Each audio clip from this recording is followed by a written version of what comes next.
Why do men feel the need to vent their problems to women? It's something society encourages. Talk about your feelings, be open, express your struggles. The idea is that sharing your pain will make you feel better, that it will create a deeper connection, that it will strengthen your relationships. But in reality, it often leads to the opposite outcome. Instead of feeling supported, men find themselves feeling weak, unheard, or even losing respect from the very people they confided in.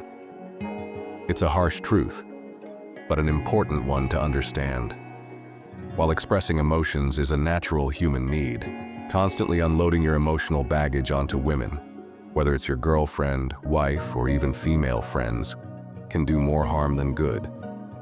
Women may listen, they may even offer kind words, but deep down, excessive vulnerability without control starts to erode the dynamic of respect. Instead of being seen as strong and dependable, you risk being viewed as someone who lacks control over his own life. This isn't about suppressing emotions or pretending nothing ever bothers you. It's about learning how to manage your emotions in a way that strengthens you rather than weakens you. In this video, we're going to talk about a different way to handle your struggles. The Stoic approach to emotional control isn't about bottling everything up or ignoring problems. It's about mastering yourself so that your emotions don't control you. It's about understanding that not every problem needs to be shared, and that constantly seeking emotional validation from others, especially women, can actually make things worse. If you want to be respected, if you want to be strong, you need to learn how to carry your burdens in a way that makes you tougher, not more dependent. Stoicism teaches self-reliance. It teaches that true strength comes from within, not from outside, approval or comfort. When you constantly seek reassurance from others, especially in moments of hardship, you unintentionally signal that you lack control. You teach yourself that your emotions are something to be managed by external forces, rather than something you can regulate yourself. And that is a dangerous mindset to fall into. Strength isn't about never feeling pain or never struggling. It's about how you handle those struggles. It's about whether you let them break you or use them to build yourself into something stronger. So in this video, we're going to break down why you should stop telling women your problems, why this behavior can damage your relationships and self-respect, and most importantly, what to do instead. If you want to live with more confidence, if you want to be respected, if you want to embody true masculinity in the way the great Stoics did, this is a lesson you need to hear. Let's get started. But why do men feel the need to share their problems in the first place? It's natural.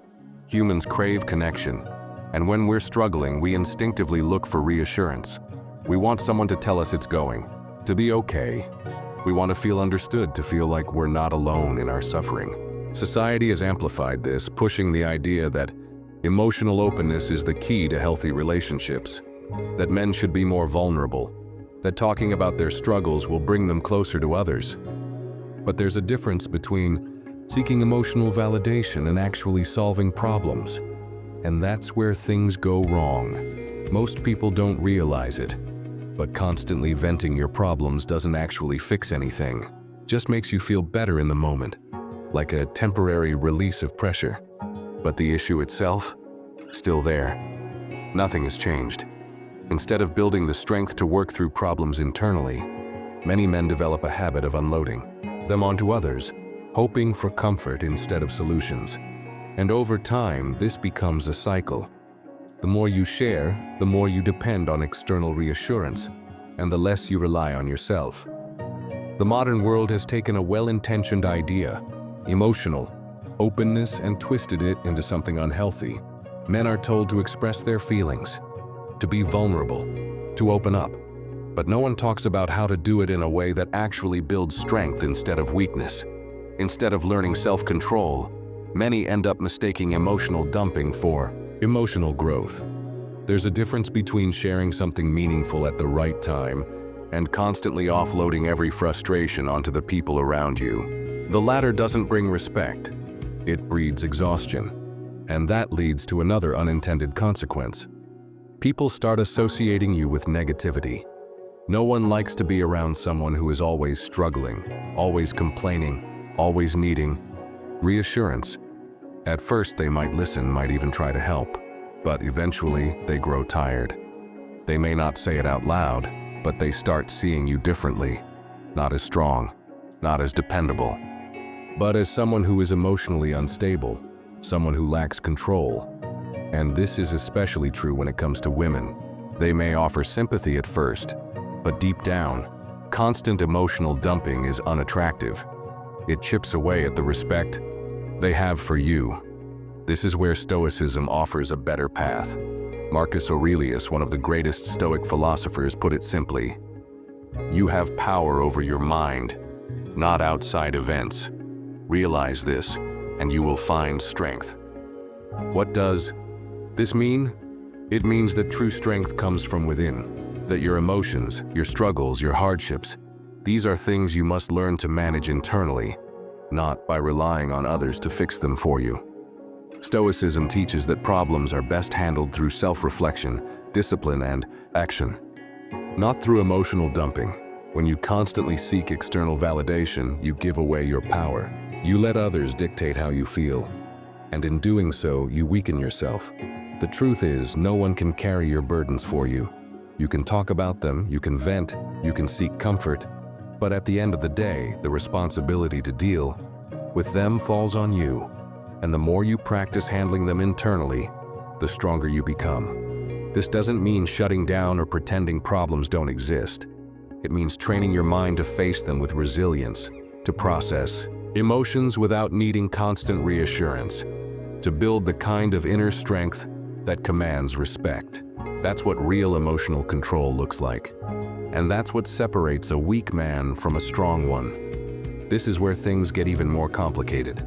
People assume that because women are naturally more empathetic, they will always respond positively when a man shares his struggles. And in a way, that's true. Women do feel sympathy. They may listen, they may comfort, they may even offer kind words. But there's a difference between sympathy and attraction. A woman can feel bad for you without respecting you. She can offer emotional support while simultaneously losing the very thing that drew her to you in the first place. It's important to understand that male and female emotional dynamics are not the same. Women's emotions are fluid, influenced by their surroundings, their relationships, their moods. They are naturally more expressive, more in tune with feelings. Men, on the other hand, are expected to provide emotional stability. Whether society openly admits it or not, women are drawn to men who are grounded, men who can remain composed even when life gets difficult. This is why excessive emotional sharing, especially in moments of weakness, often leads to an unspoken shift in how a woman perceives a man. It disrupts the natural polarity. Instead of being a source of strength, he becomes another source of instability. And while she may not consciously realize it, her respect for him starts to fade. The uncomfortable truth is that society promotes the idea that women love vulnerability without acknowledging the limits. It's not that women hate emotional openness, it's that they are wired to seek security. If a man shares a struggle in a way that shows self-awareness, accountability, and strength, it can actually build deeper connection. But if he constantly unloads his problems, looking for reassurance, needing emotional support like a lost child, the dynamic shifts. She may still care for him, but it won't be the same. Because deep down, a woman wants to feel that the man in her life is strong enough to handle things. That doesn't mean pretending to have no emotions. It means being in control of them. There's a big difference between respect and comfort. A woman might comfort you when you're down, but that doesn't mean she respects you more for it. In fact, the more you rely on her for emotional support, the more likely she is to lose admiration for you. Women don't consciously make this choice. It happens beneath the surface. At first, they might not even notice it themselves, but over time, the shift becomes clear. She becomes less engaged, less drawn to you, less attracted. She might not even understand why, but it's because the strong, stable presence she was once drawn to has been replaced by something weaker, something needier. The harsh reality is that while women appreciate moments of vulnerability in small doses, They do not admire men who are emotionally dependent. And the more a man leans on a woman for validation, the more likely she is to pull away. This isn't about blaming women or saying they lack compassion. It's simply how attraction works. Strength commands respect. Emotional control commands respect. And once that respect starts to erode, it's nearly impossible to get back. Emotional control is often misunderstood. In today's world, anything that suggests restraint is labeled as toxic masculinity, as if having discipline over emotions means suppressing them. But that's not what Stoicism teaches. Emotional control isn't about pretending you don't feel anything. It's about not letting emotions control you. It's about strength, not avoidance. A man who can master his emotions isn't cold or disconnected. He's simply unshaken by the chaos of life. And that kind of stability isn't just beneficial for relationships, it's essential for a man's own well-being. The real problem isn't that men feel emotions.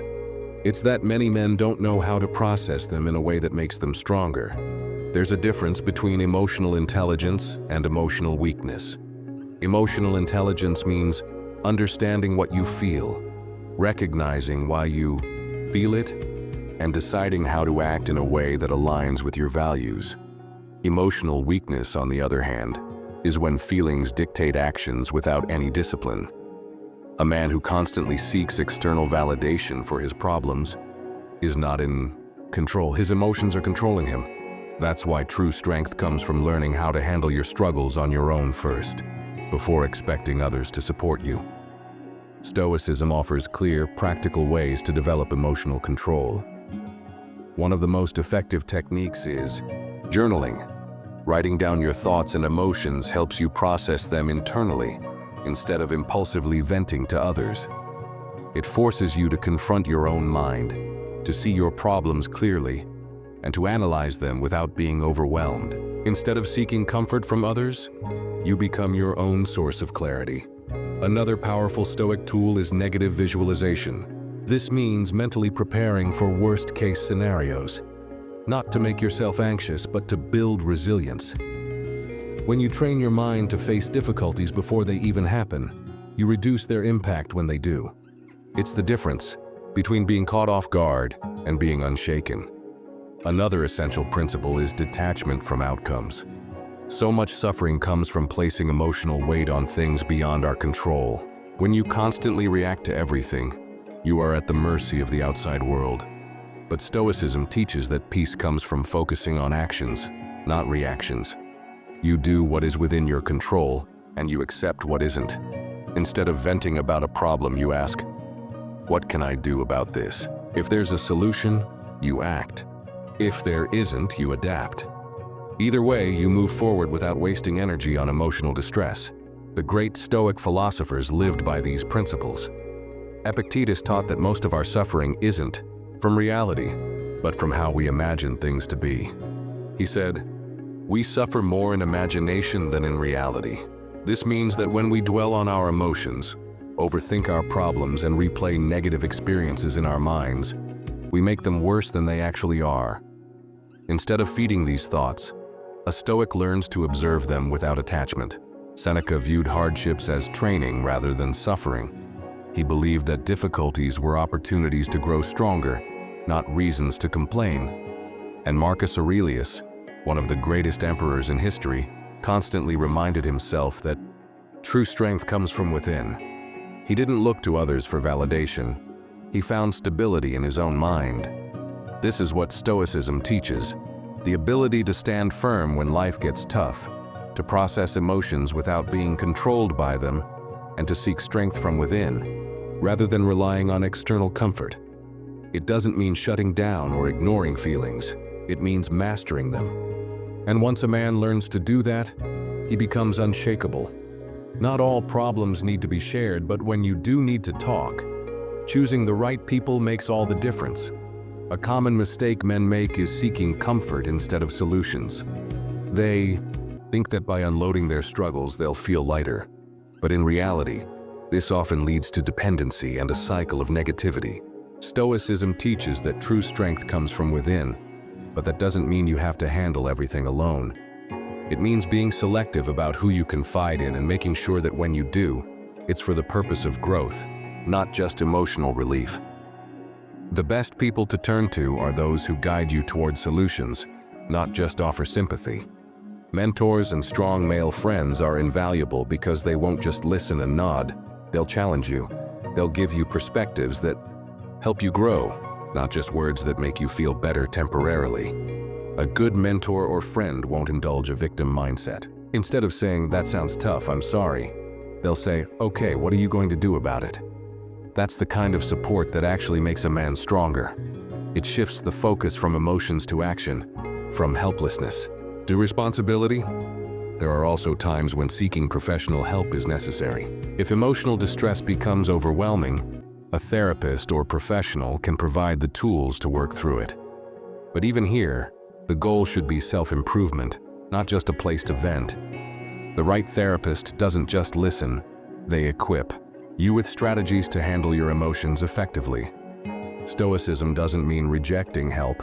It means knowing when to seek it and ensuring it leads to growth, not dependency. And then there's the most important person you should confide in: yourself. Many men underestimate their own ability to process emotions internally. Instead of running to someone every time life gets difficult, imagine if you trained yourself to handle it first. This is where Stoic practices come in.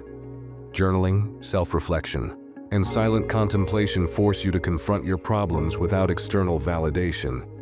Before speaking to anyone else, ask yourself, have I truly thought this through? Have I done everything I can on my own first? When you develop this habit, you become mentally stronger, more independent, and less likely to rely on others for emotional stability. The difference between productive conversations and destructive venting comes down to one thing: your intention. Complaining and problem-solving may look similar, but they are worlds apart.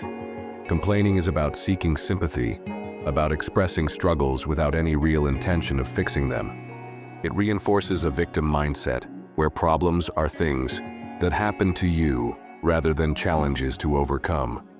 A man who constantly complains gives his problems power over him. On the other hand, problem-solving is about seeking guidance with a growth mindset. When you talk to someone, are you looking for pity or are you looking for perspective? Are you asking, "Why is this happening to me?" Or are you asking, "How can I handle this better?" The difference between the two defines whether you stay stuck or move forward. Ultimately, action is always better than venting. Talking about a problem might bring temporary relief, but only doing something about it brings real change. Complaining without action keeps you trapped in the same cycle, reinforcing weakness instead of resilience. The real solution to emotional distress isn't endless venting. It's discipline. It's making decisions, taking responsibility, and learning to handle adversity with composure. Every moment spent complaining could be spent improving. Every time you feel the urge to unload your problems, ask yourself, what can I do right now to make this better? That shift in mindset alone separates those who struggle from those who rise above their struggles. Instead of venting, focus on becoming stronger. That's the Stoic way. Becoming more stoic isn't about suppressing emotions. It's about mastering them. It's about developing the ability to face life's challenges without being controlled by your feelings or needing constant validation from others. A stoic man isn't unemotional. He simply refuses to let emotions dictate his actions. This kind of strength isn't something you're born with. It's something you build, step by step, through conscious effort and discipline. If you've ever found yourself oversharing your problems and feeling weaker because of it, the good news is that you can change. You can train yourself to become mentally tougher, more independent, and more in control of your emotions. The first step is self-reflection before speaking. Too many people speak before they think, unloading their emotions impulsively without considering the consequences. Before you share a problem with someone, pause and ask yourself, do I need advice or just comfort? If you're only looking for comfort, you may be setting yourself up for disappointment. Comfort is temporary. A real solution, however, is permanent. Next, ask yourself, am I seeking validation or a real answer? If your goal is simply to feel better rather than to find a way forward, you might be falling into the trap of emotional dependency. A Stoic thinks before he speaks, ensuring that when he does open up, it's for the right reasons. Building emotional resilience is the foundation of Stoicism. You can't expect to handle life's difficulties with composure if you don't train yourself to be mentally strong. This starts with cultivating daily habits that reinforce self-control.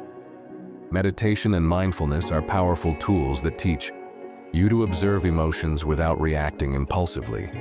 Instead of immediately expressing frustration, anxiety, or sadness, you learn to sit with your emotions, analyze them, and decide the best course of action.